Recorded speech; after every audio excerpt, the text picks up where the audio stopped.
abantu buzuye ubwibone ariko mu bisanzwe batari bakwiye ubwibone.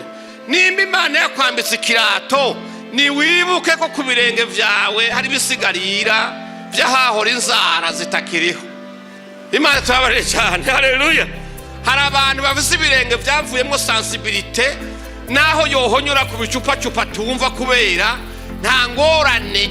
Umubiri wiwe waramenyereye igikwashu n'amahwa no guca mu muyonga, nta ngorane gifise. Imana ishimwe cyane. Ariko kubera yaguze ikirato c'amajana 2 agendera honyura abantu bose ngo ni mwana wume, gikure turabe. Gikure turabe. Hari abantu hano uwo muhu muri yona ati ambara isandara ucaha ku isoko mu Kamenge. Akavuga atoya.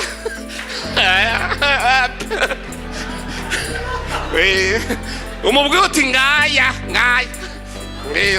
Sohoka wambaye isandari nibutura. Imana ishimwe cyane. Uje mu Kamenge utembere gatoya ucuze utora muri yona. Yavuga ati bwo bukene nibunyice ariko biragoye. Imana ishimwe cyane. Haleluya.